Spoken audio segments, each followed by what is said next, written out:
May 18th, 1969. Hamburger Hill. 7 bullets tear through Lucas Harlan. Heart stops. Dead. 7 hours later, he rises from the mud, smiling, and whispers, "They're waiting for round 8, and they know your name." Lucas Harlan was born on a cold November morning in 1948 in the small town of Ashland, Ohio. Ashland was the kind of place where time moves slowly. Rolling green hills in summer, snow-covered streets in winter, a main street with one diner, one hardware store, and a single movie theater that showed films months after they premiered in Cleveland or Columbus. He grew up in a modest white 2-story house on Maple Street, the kind of place where every neighbor knew your name and your parents' business. His father, Earl Harlan, worked 12-hour shifts at the local steel mill, coming home every evening with black soot permanently etched under his fingernails and the smell of molten metal clinging to his clothes like a second skin. His mother, Eleanor, was a 3rd-grade teacher who spent her evenings reading bedtime stories to Lucas and his 2 younger brothers, Tommy and James, and their little sister, Sarah. Lucas was the quiet middle child, not the loudest, not the smallest, but the one who noticed things others missed. He was good at baseball, could fix almost any broken bicycle in the neighborhood, and loved spending summer days fishing in the quiet bends of the Mohican River, where the water was clear and the fish were lazy. He was never the best student, but he was dependable. Teachers liked him because he never caused trouble. Girls liked him because he had a gentle smile and kind eyes that made them feel seen. When the draft letter arrived in the summer of 1968, his mother cried for 3 straight days. She sat at the kitchen table with the letter in her hands, tears falling onto the paper, blurring the government seal. His father didn't say much. He just hugged Lucas tightly that night and whispered, "Do your duty, son. Come back to us whole." Lucas tried to act brave, but at night he lay awake staring at the ceiling, wondering if he would ever see his little sister smile again, or taste his mother's apple pie, or hear his father's tired laugh. Basic training at Fort Knox, Kentucky, was brutal. The drill sergeant screamed until their voices cracked. They broke the boys down and tried to rebuild them into soldiers. Lucas was quiet through it all. He learned how to march in perfect formation, how to shoot an M16 with precision, how to survive on 4 hours of sleep and cold coffee. He made friends with a loudmouth from Texas named Billy Ray and a quiet kid from New York named Frankie. The 3 of them stuck together through the mud, the push-ups, the tear gas drills. By the end of training, Lucas had earned the nickname Lucky because he never got injured during the toughest exercises, never failed a test, never broke under pressure. He arrived in Vietnam in February 1969. The heat and humidity slammed into him like a physical blow the moment he stepped off the plane at Cam Ranh Bay. The air smelled of jet fuel, rotting vegetation, and something sweet and sickly he would later learn was the smell of death.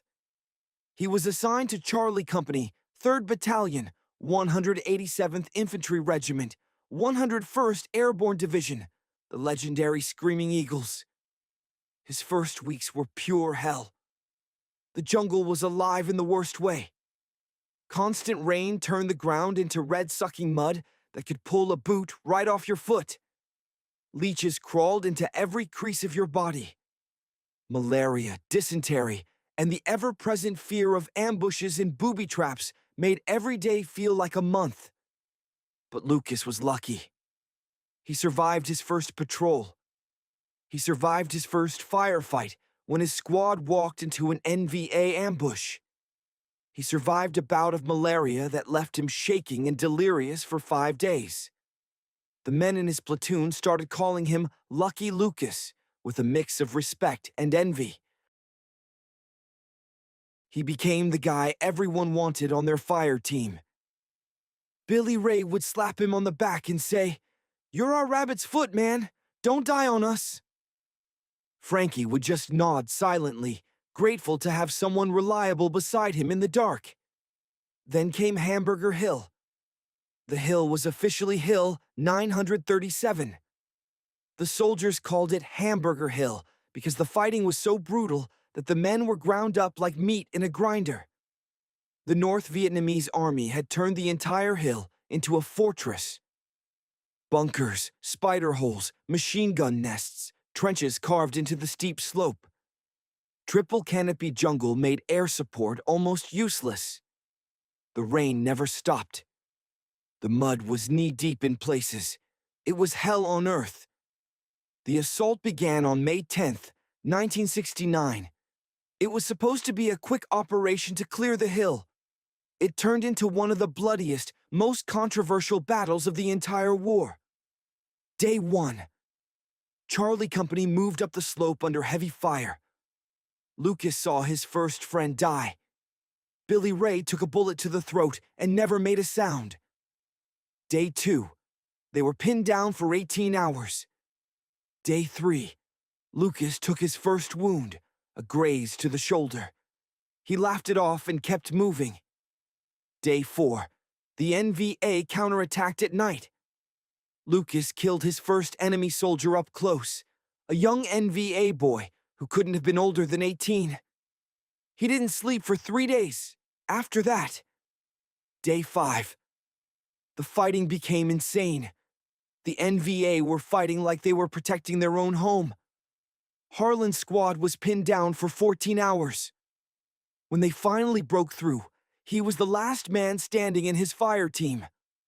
On May 18th, the fighting reached its absolute peak. Harlan was advancing up the hill when a hidden machine gun nest opened up at point-blank range.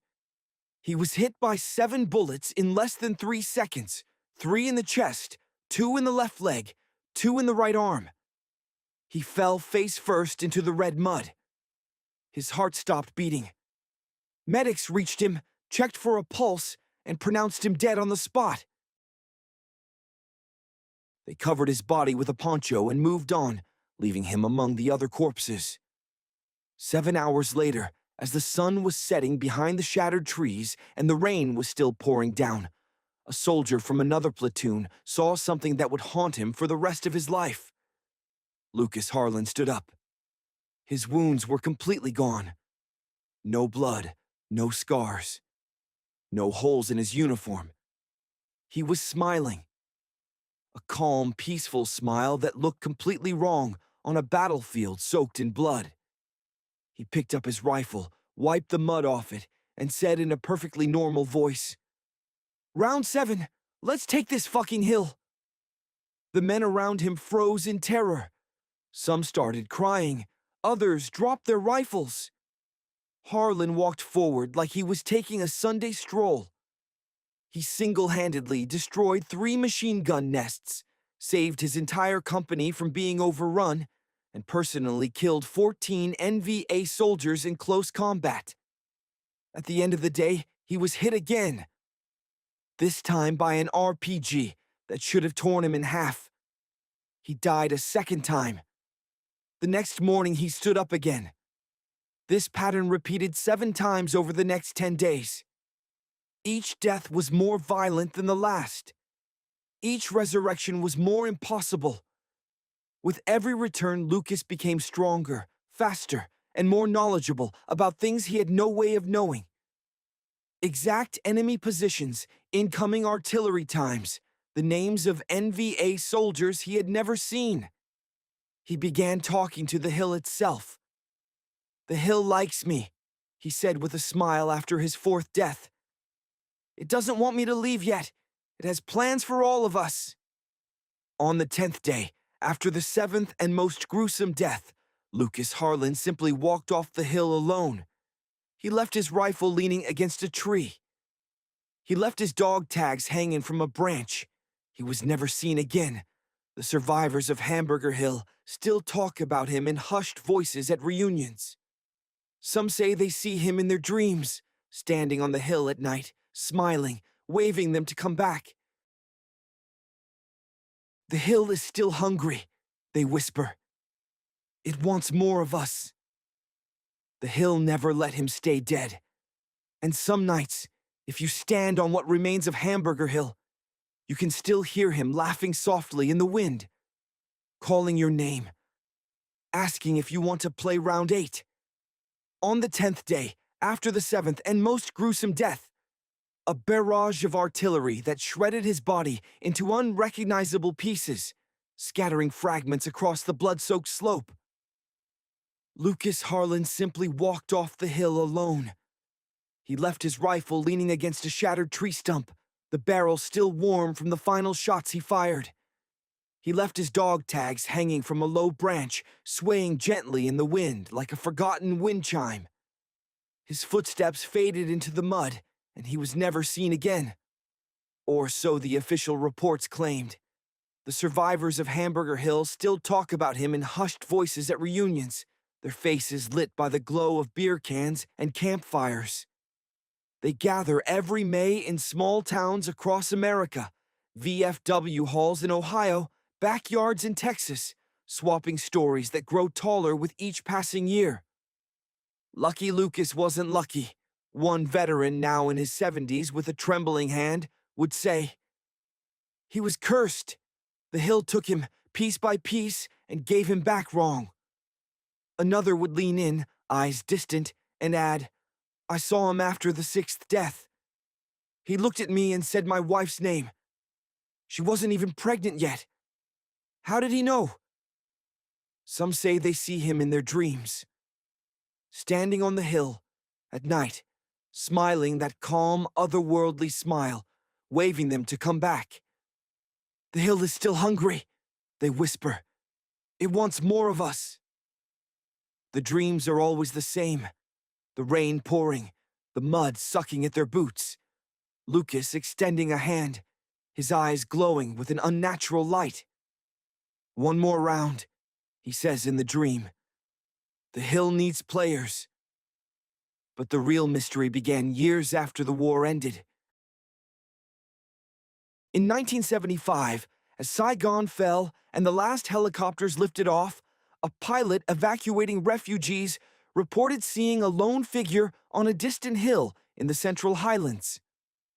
A man in tattered U.S. Army fatigues, smiling and waving as if welcoming them home.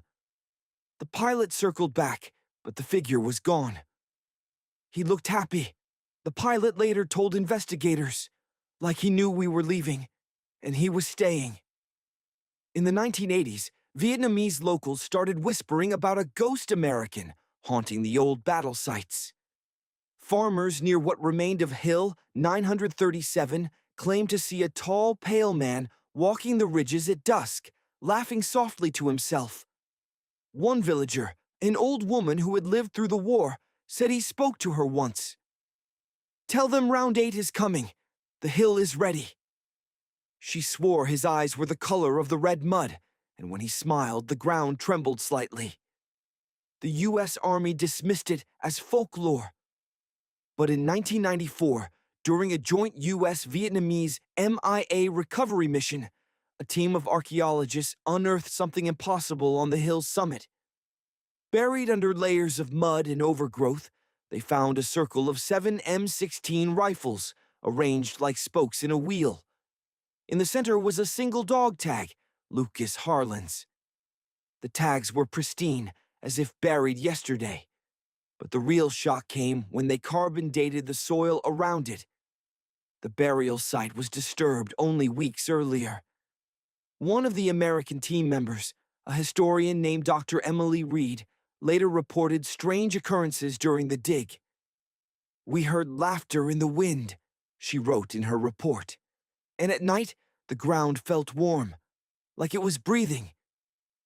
Reed returned to the U.S. and began researching Harlan's story. She interviewed dozens of veterans, piecing together the legend. But then, in a twist that no one saw coming, Reed disappeared during a solo trip back to Vietnam in 1996. Her last email to a colleague read, "The hill called me. Round 8 starts now. He's waiting." The incredible power of the story emerged in 2012 when a group of American tourists, descendants of Hamburger Hill veterans, visited the site. One of them, a young woman named Sarah Harlan, Lucas's niece named after his sister, claimed to see him. He was standing there, smiling, she said in a viral interview. He looked just like the old photos, not a day older. He waved me over and whispered, "The hill remembers you. It's time for your round." Sarah vanished that night. Search parties found her backpack leaning against a tree, her ID hanging from a branch. No trace of her body. The Vietnamese authorities sealed the hill for safety reasons. But locals say the laughter still echoes on rainy nights. The hill never let him stay dead. It kept him, made him part of itself. And now, the twist. Lucas Harlan isn't just a ghost, he's the guardian. The hill, ancient and alive, chose him as its eternal soldier. Every round was a test. He passed all 7. Now he calls others, the descendants, the curious, the veterans, to join the game. Round 8 isn't the end. It's the beginning of something bigger. The hill is hungry for more souls, and Lucas is its smiling reaper. Some nights, if you stand on what remains of Hamburger Hill, you can still hear him laughing in the wind. Calling your name, asking if you want to play round 8. But if you listen too long, you might find yourself walking toward the sound, smiling, ready to join the hill's eternal army. Because the hill always wins. Trigger hook. Первых от 25 до 30 секунд. Максимально шоковый, но короче. May 18th, 1969. Hamburger Hill. 7 bullets tear through Lucas Harlan. Heart stops. Dead.